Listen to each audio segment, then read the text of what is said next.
안녕하세요. 식물방 고양이입니다. 식물방 꾸미기에 관심을 갖고 이 채널에 오신 여러분 반갑습니다.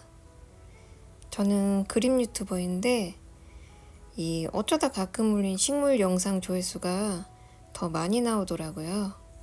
이런 저의 슬픈 이야기를 전하며 그래서 혹시나 여러분이 식물 이야기도 좋아하실까 싶어서 이런 식물 채널을 만든 식물방 고양이입니다. 그럼 바로 시작해 볼게요. 식물방 위치를 저는 화장실과 가장 가까운 방으로 추천드립니다. 식물에 물을 줄 때 우리 너무 귀찮고 힘들잖아요. 또 현관에서 바로 보이는 방을 추천합니다. 저희 집은 고양이들 때문에 방문을 거의 다 열어두고 있습니다. 그래서 현관에서 바로 들어오면 창에 그런 밝은 빛과 그리고 식물등이 상시 켜져 있기 때문에 이 밝은 빛 그리고 식물들의 푸릇푸릇함으로 손님들을 홀려버리자 이런 마음가짐으로 위치를 선정해 보았고요.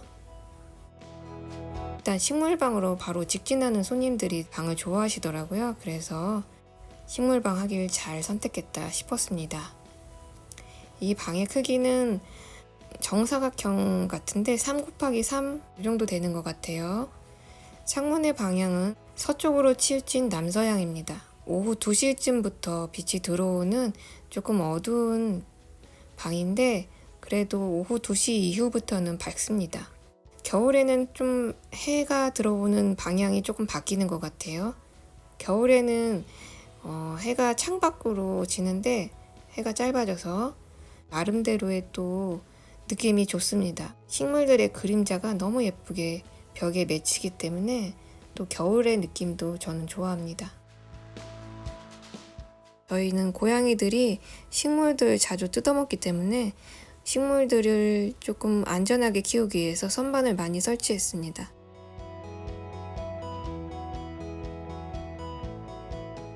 창가에는 햇빛이 가장 많이 머물고 또 고양이들도 창밖을 보는 걸 너무 좋아해서 이 창문 이 가로폭에 맞게 길게 선반을 고정했습니다. 여기는 고양이와 식물이 같이 쓰는 선반입니다. 또 벽 쪽에도 식물 등의 위치에 맞게 선반이나 가구를 배치해 보았는데요. 선반에는 공간이 조금 있으면 고양이가 그 공간을 보고 점프를 해서 화분들이 깨지는 경우가 조금 있습니다. 그래서 좀 빽빽히 공간이 없게 좀 만드는 편이고요. 우다다 할 때는 정말 사고가 날 수도 있습니다.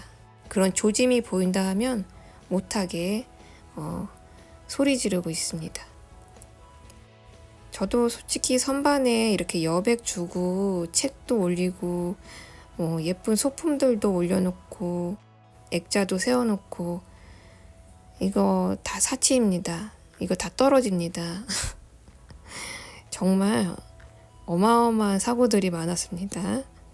제가 공간을 이용할 공간이 부족하니까 좀 벽 쪽에다가 식물을 키우고 싶어서 식물등을 모서리에 설치를 해봤는데요. 그 식물등 위치에 맞게 선반을 설치하면 더 좋겠죠. 그래서 선반을 기역자로 설치한다거나 모서리에 맞춰서 그리고 어느 모서리는 행거를 설치해서 행잉 화분을 거는 용도로 식물 배치를 해보았는데요. 이 벽면이 석고보드로 된 벽면도 있고 콘크리트 벽면이 있고 이 콘크리트 벽은 제가 피스 고정하기가 너무 어렵더라고요. 꼬꼬핀 같은 그런 가벼운 거 위주로 걸어보았고 그리고 석고보드 벽면에는 이제 직접 피스로 고정하는 선반들을 설치를 해봤습니다. 화분 소재는 플라스틱 화분을 가장 많이 사용하는 편입니다. 배수충은 마사토보다 난석으로 많이 배수충을 만들어주고 있고요. 마감석이나 이런 장식돌도 화산석을 많이 사용하는 편입니다. 고양이들이 주로 많이 이용하는 침대고요. 의자도 제가 앉을 때도 있고 고양이들이 그러니까 고양이와 저와 같이 쓰는 가구라고 보시면 됩니다. 책상도 있는데 책상도 제가 그림 그릴 때나 잠깐 뭐 할 때 쓰는 책상이지만 고양이들도 같이 쓰고 있습니다. 제 그림 유튜버 영상에서 보시다시피 이 뭔가 제가 뭐를 하려면 고양이들이 꼭 테이블이나 책상에 같이 있습니다. 이 침대를 배치할 이 위치는 하늘이 보여야 됩니다. 제가 하늘, 구름 이런 걸 좀 보면서 힐링하기 때문에 하늘과 또 식물이 또 잘 보여야 돼요. 이 벽면들이 잘 관찰이 되는 이 위치를 선정해 보았습니다. 그리고 앞으로 영상에도 자주 나올 텐데 식물을 배치할 때 저의 노하우는 일단 간단하게 식물의 색을 다양하게 배치하는 걸 좋아합니다. 섞어 놓는 거죠. 그냥 어우러져 있는 그런 느낌을 좋아합니다. 그래서 색감이 뭉쳐 보이면 또 한 덩어리처럼 보이니까 또 그게 별로 안 이뻐 보이더라고요.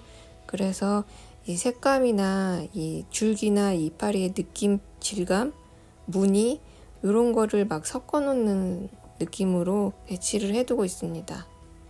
겨울에는 가습기를 켜두는 편입니다. 왜냐면 너무 건조해요. 겨울에는. 그리고 겨울 빼고는 거의 가습기 없이 생활하고 있습니다. 늘어져서 올려야 되는 이런 식물들, 넝쿨, 지지대를 따로 만들지는 않지만 이 행거존에는 이 넝쿨 식물들이 잘 자랄 수 있게 이렇게 지지대가 있는 곳에다가 배치를 해 두었고요.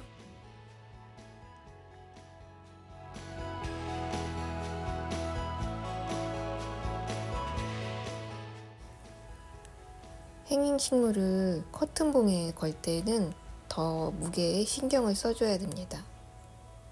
커튼봉에 소량만 걸어서 키우는데 가장 귀찮은 건 물주기인 것 같아요. 그래서 많이 매달지는 않는 편입니다. 행잉은 물을 자주 주지 않는 식물, 또 가벼운 흙배합이 되는 식물 위주로 추천합니다. 그리고 이제 마무리하겠는데요. 식물방 고양이는 식물을 키울 때 지키는 규칙이 있습니다. 식물을 돌보는 게 힘들지 않아야 한다는 것입니다. 그러기 위해서 관리가 쉬운 식물 위주로 고르고 개체수를 많이 늘리지 않고 조절하는 것입니다.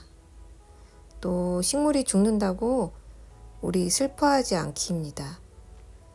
식물이 내 방에서 죽었다고 세상에서 멸종된 것이 아니니까 시간이 있을 때 다시 건강한 개체를 고르는 노하우를 공부하며 다시 도전하면 됩니다. 또 대부분의 식물은 밖을 더 좋아하는데요. 내게 좋은 위치는 식물에게 안 좋을 수 있다는 것입니다. 예뻐서 다 실내에 둘 수 없는 식물들을 보며 밖에 양보합니다. 계절의 변화와 식물의 변화는 정말 정확한 것 같습니다. 자연은 완벽한 시스템이구나 이런 것도 느끼고요.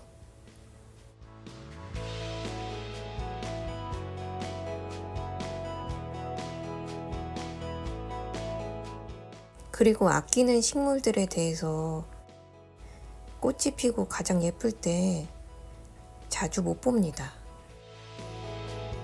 얘네들이 다 못생겨지고 이제 월동할 때가 되잖아요. 그때서야 베란다로 들어옵니다.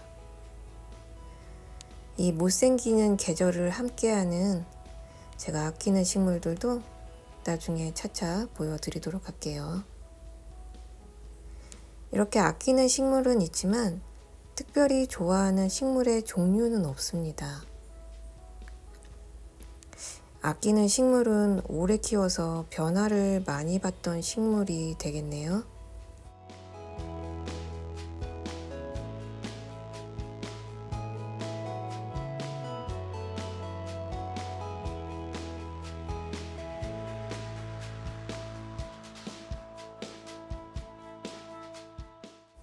제가 좋아하는 식물은 수영이 예쁜 식물입니다.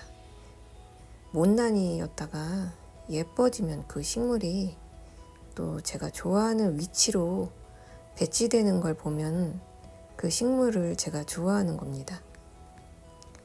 병을 이기고 또 한 해를 넘기면 그 식물은 계속 잘 자라는 경우가 있습니다. 그에 반해 또 잘 자라다가 어느 해에 갑자기 병에 걸리는 식물도 있습니다. 식물과의 인연도 그리 길지 않다는 것을 가끔 느끼게 돼요. 다음 영상에는 이제 생활 영상 이런 거 준비해서 한번 찍어 볼게요. 여러분도 식물 노동 조금하고 식물 많이 보는 일상 되기를 바랍니다. 식물방 고양이였습니다. 야, 부러뜨리지만 마. 발끝을